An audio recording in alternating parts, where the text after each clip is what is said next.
Oi pessoal, mais uma vez estamos tratando de um caso da vida real, aquilo que entra nas nossas casas, porque todas as marcas aí entram nas nossas casas, e hoje nós vamos falar sobre os caldos Knorr. Quem não conhece dos caldos Knorr, não é mesmo?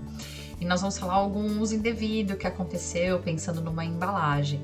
Então, se você ainda não nos segue no canal, seja no YouTube, seja no Instagram, no LinkedIn ou em outra plataforma, siga, tá? A Conisul, ela sempre está preocupado em conceder boa explicação, comentar alguns casos. Se você quiser também sugerir algum tema, a gente comenta, troca uma figurinha, porque o importante é a boa comunicação e deixar você mais consciente e ciente do mundo que é a propriedade intelectual. Então siga a gente, vamos lá tratar do caldo Knorr.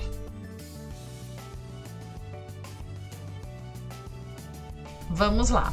Tivemos uma notícia agora, no outubro de 24, que o Tribunal de Justiça de São Paulo suspende a venda dos caldos Maratá por embalagens parecidas com o da Knorr. Vocês souberam desse caso? Então vamos lá. Aqui eu vou dar um zoom na tela, tá? Para que vocês possam ver com um pouquinho mais de clareza a semelhança existente entre o caldo Knorr e os caldos Maratá. Acredito que esteja visível aí para vocês. Vou aumentar mais um pouquinho. O que a grande situação que aconteceu é que a marca Maratá, ela pode vender, ela pode ter vários produtos, inclusive ela tem suco, ela tem a parte de adoçante, ela tem a parte de condimento. Ninguém tá falando que ela não pode usar a marca.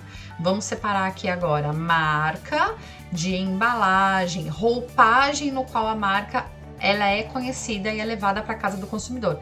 Isso nós chamamos de trade dress, tá? Que é a roupagem no qual é a vestimenta no qual aquela marca ela vai chamar a atenção do consumidor. Eu tô dando uma explicação muito rasa, tá? Só para que a gente possa entender isso. Então aqui nós não estamos falando, mas o Knorr não colide com a Maratá, e realmente não conflita, são marcas totalmente diferentes, a fonética não tem nada a ver, mas a grande situação é a forma no qual a Maratá, a marca Maratá, no segmento de caldo de legumes, caldo de carne, de galinha, de costela, ela quis se colocar no mercado. Então ela quis se aproximar à forma no qual a Knorr vende e se comunica com seu público. Então, se nós notarmos, tem algumas semelhanças muito claras, né? Então, por exemplo, o galinha, ele também usa a cor amarela, por exemplo, para identificar a galinha, e tudo isso é levado em consideração. A carne é vermelha, o legumes o verdinho e a costela azul. Então, ele também se utilizou das cores para que isso acontecesse. Fora que também a maioria das cores disso é o verde. Ah, Vanessa, mas será que não é comum ter o verde? Existe algum segmento de atividade realmente que as cores, elas determinam determinado produto? Vou lhe falar um exemplo. Polpa de tomate, a maioria delas são vermelhas. Então, mas nesse caso específico, não. Até eu entrei em um site, e aí vocês também vão conhecer, por exemplo, os caldos Maggi. O caldo Maggi, por exemplo, a predominância dele é o amarelo, justamente porque ele quer se distanciar daqueles existentes. Eu vou tentar dar um zoom aqui. Inclusive, ele tem um personagem bem conhecido aqui, que é a galinha. Quem não lembra, né, daquela galinha que já passou em diversos comerciais, propagandas de TV, para nós identificarmos a marca. Então, existe forma de você se identificar no mercado tendo uma não concorrência desleal, para justamente você poder agir de forma lícita, né? Para que você possa agir de forma idônea, para você poder atuar de maneira realmente lícita, né? Realmente uma coisa assim, sem vantagem, sem obter vantagem. Então, esse caso, quem é dono da marca Knorr é a Unilever, que é a autora do processo, que apontou algumas semelhanças com os caldos Maratá, que replicam algumas cores, estilos visuais da Knorr. Isso eu tô lendo aqui o que tá escrito, tá? E aí verificou, sempre quando trata-se de trade dress, é levado para fazer um estudo de mercado, verificando semelhança, tem uma pesquisa com um número X de pessoas, para verificar se eles poderiam se confundir, e isso já é trazido à tona no processo, para que possa já demonstrar claramente essa possível confusão que está ocorrendo. Então, a Unilever, representada aí por seus advogados, já fez isso de uma maneira bastante incisiva para que pudesse justamente ter o objetivo, que foi a situação de suspender a venda, né, por uma questão de liminar. Então, foi feito e foi realmente considerado por esses consumidores que havia essa semelhança. E em decisão liminar, o desembargador Ricardo Negrão, que ele aponta semelhanças entre as embalagens. É evidente, ele comenta aqui, ó, é evidente, especialmente quando a combinação de cores, como amarelo para galinha, é isso que eu comentei com vocês, verde para legumes, vermelho para carne, e ao fundo verde predominante que destaca a marca. Aí ele comenta, né, as evidências de imitação não exigem esforço técnico especializado. E por que ele comenta isso? Porque é comum, não é algo que ocorre sempre, mas na maioria dos casos, que traz-se uma perícia na questão de trade dress, justamente para ter um olhar mais crítico, um olhar mais minucioso, para que não seja levado ao engano. E nesse caso ele não precisou desta perícia, que é uma pessoa terceira contratada para ajudar nessa análise. Ele mesmo já se sentiu assim, não, eu já estou verificando essas evidências e realmente eu estou detectando que há, por isso ele suspendeu a venda dos caldos Maratá. Então ele comenta isso. É claro que toda decisão ele é possível que seja revertida, tá?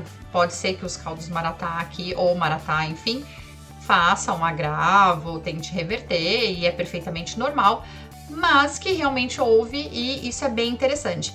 E uma coisa que eu destaco, que às vezes é difícil de se entender, mas eu fui, né, até o banco de dados do NPI, porque vocês sabem que geralmente eu mostro isso para vocês, até para mostrar como é que está a marca.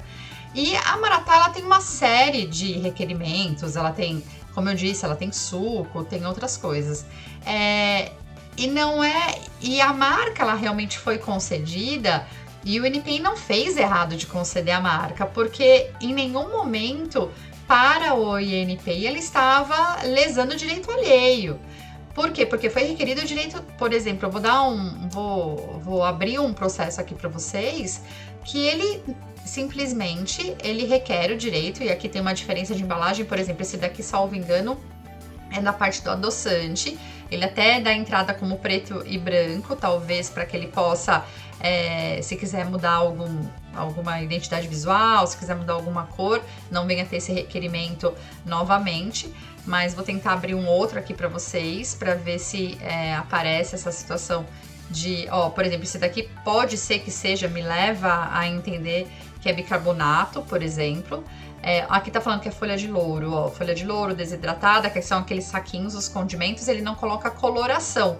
Então, se ele vendesse simplesmente assim, como uma criação própria, talvez não tivesse problema. O problema é realmente quando ele quer se aproximar da concorrência, porque parece-se que quem nunca levou um produto errado do supermercado ou do hipermercado? Quem nunca pegou um produto quando chegou em casa e falou assim, meu Deus, não é esse que eu queria comprar?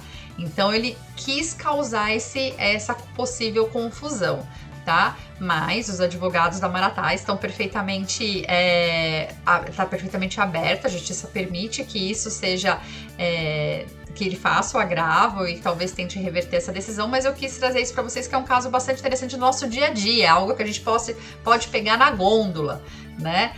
Tanto que eu também entrei no site da Maratá e ainda ele continua, tá, com essa vendendo e divulgando aqui os caldos da maneira em que está exposto ali no Migalhas, que é o portal que nos traz a notícia.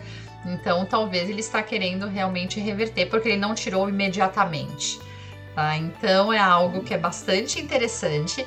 Uma coisa também que eu trago com relação à cor, quando você quer proteger uma cor, hoje em dia, antigamente requeriria-se a marca e colocaria-se algumas flechinhas mostrando algumas cores que você quer proteger, até para denotar sua boa-fé.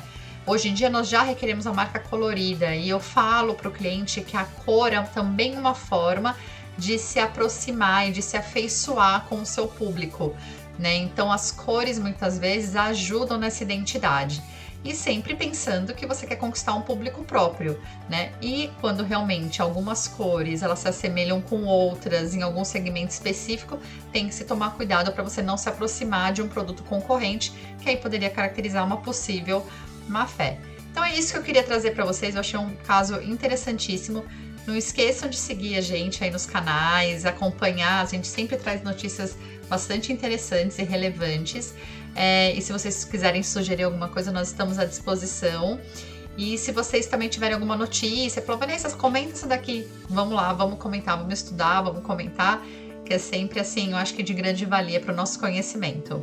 Então até a próxima, pessoal, até a próxima notícia, espero que vocês tenham gostado, tá bom? E deixem seus comentários por aqui. Tchau, tchau!